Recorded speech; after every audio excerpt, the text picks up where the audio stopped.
Hello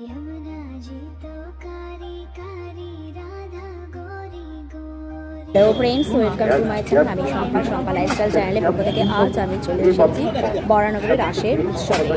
রাসের মেলা বসেছে এবং কাশীপুর গোপীনাথ মন্দিরে আমি চলে এসেছি। এটা হলো কাশীনাথ গোপীনাথ মন্দির।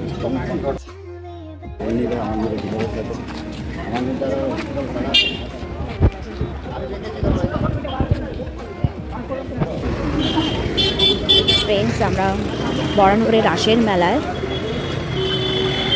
এসেছি। রাসের মেলাটা বরানগরে রতনবাবু রোডের ওপরেই রাসের মেলা হয়। দেখুন, রাস্তার দুধার দিয়েই রাসের মেলা বসেছে। বিভিন্ন রকমের বাচ্চাদের খেলনা, তারপরে বড়দের নিত্য প্রয়োজনীয় জিনিস, খাদ্য খাবারের স্টল, বিভিন্ন রকমের জিলাপি, ভুজিয়া, এই সমস্ত দোকান দেখা যাচ্ছে। দেখুন, এখানে গজা ভাজা হচ্ছে।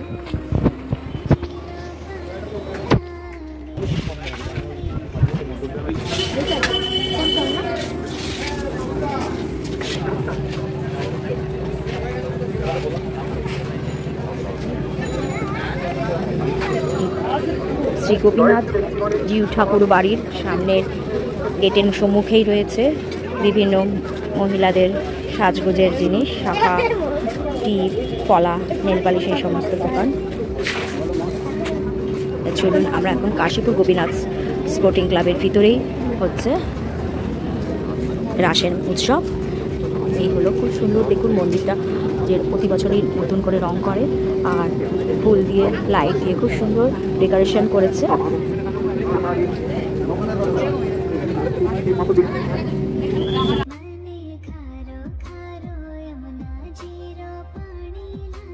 আর ভিডিওটি সম্পূর্ণ দেখবেন, কেউ স্কিপ করে যাবেন না, তাহলেই আপনারা খুব মিস করবেন।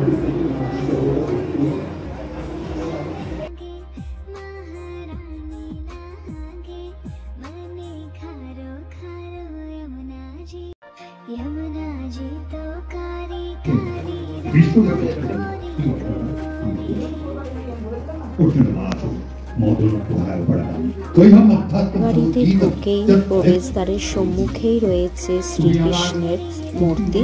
তার দুই ধারে লেখা আছে হরে কৃষ্ণ হরে কৃষ্ণ। নাট মন্দিরের দালানে এখানে ভাগবত গীতা পাঠ হচ্ছে। চারপাশটা খুব সুন্দর সাজানো হয়েছে, গাছের গা দিয়ে সুন্দর সুন্দর টুনি লাইট লাগানো হয়েছে, অপূর্ব লাগছে। আর দুই ধারে রাম, সীতা আর লক্ষ্মণের জীবন কাহিনী ফুটিয়ে তোলা হয়েছে।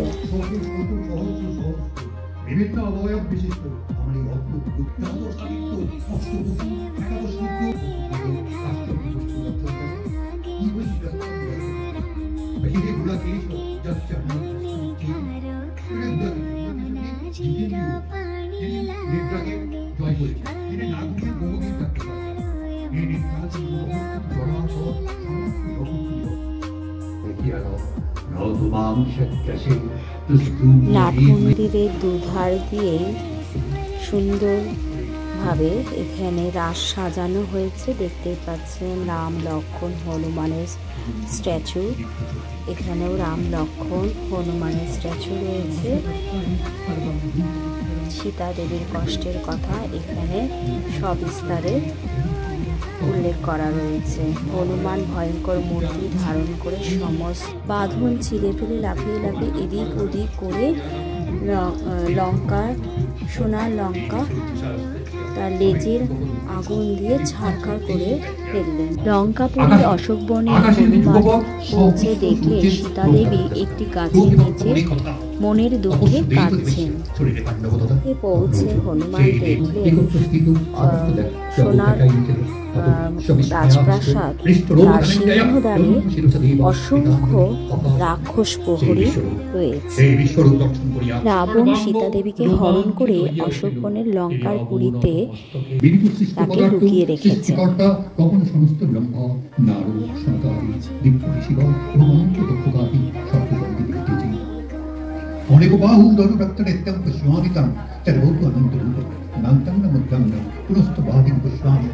গোপীনাথজিকে দেখার জন্য আমরা এবার দোতলার সিঁড়ি দিয়ে উঠে সেই মন্দির প্রাঙ্গণে গেলাম।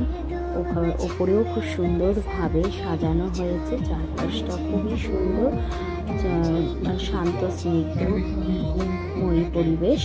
ওপর থেকে নিচের বাগান দালানটাও খুব সুন্দর লাগছে।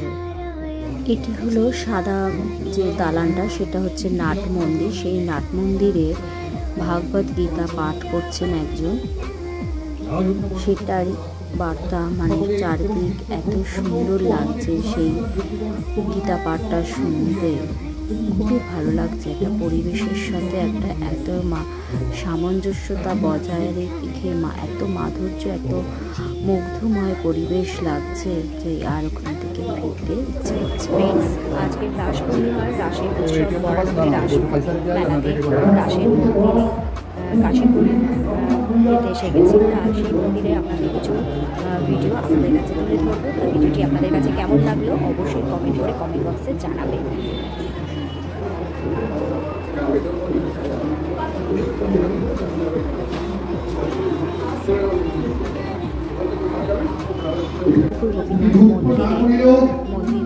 মন্দিরে 7টার সময় সন্ধ্যা আরতি হবে।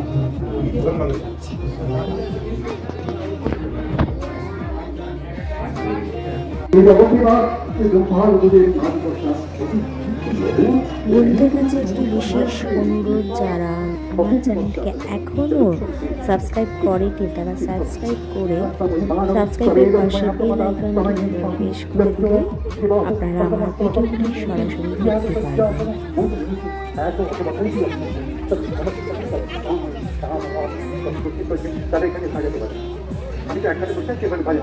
এখনো জিহু মন্দির, গোপীনাথ মন্দিরকে মন্দিরের ভিতরের যে বিগ্রহ সেটি সাজানো হচ্ছে। ওপরে থেকে যে গোপীনাথকে দেখে আসলাম, তাকে এই বিগ্রহে আনা হবে এই মন্দিরে। আজকে রাতের মধ্যেই আনা হবে। আর এই উৎসবটি চলবে প্রায় 7 দিন ব্যাপী।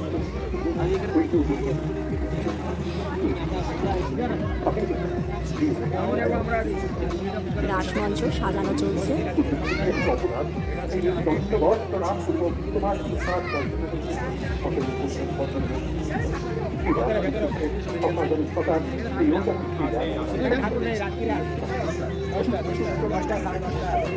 এখানে এই বিগ্রহ মন্দিরে 10টা সাড়ে 10টায় এই মন্দিরে গোপীনাথ ঠাকুর আসবে। আমার ভক্ত আছে বলে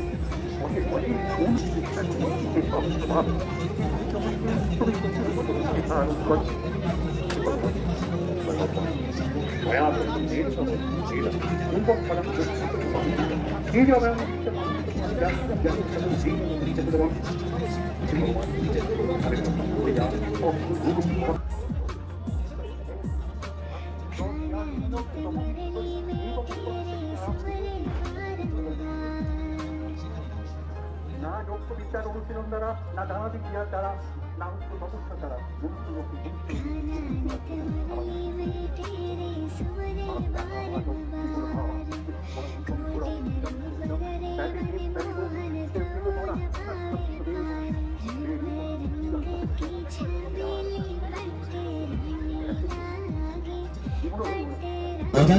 নাতি নাতনিকে নিয়ে অধিকে কোথায় যাচ্ছে? আসুন আমাদের দোকানে আর নাতি নাতনির জন্য দারুণ দারুণ খেলনার সামগ্রী নিয়ে যান। আরেক মাল মাত্র 20 টাকা এবং 25 টাকা, 20 টাকা এবং 25 টাকা। কাটা লাগা পুতুল নেবেন 20 টাকা 25 টাকা। আর রিমোট কভার নিন 20 টাকা, রিমোট গার্ড নিন 20 টাকা, চান 25 টাকা। আপনি যেটা হাতে নিয়ে দেখছেন ওটা কিন্তু চলে আসবে আমাদের দোকানে।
আজকের মতো ভিডিওটি আমি এখানেই শেষ করছি। Tata, bye bye.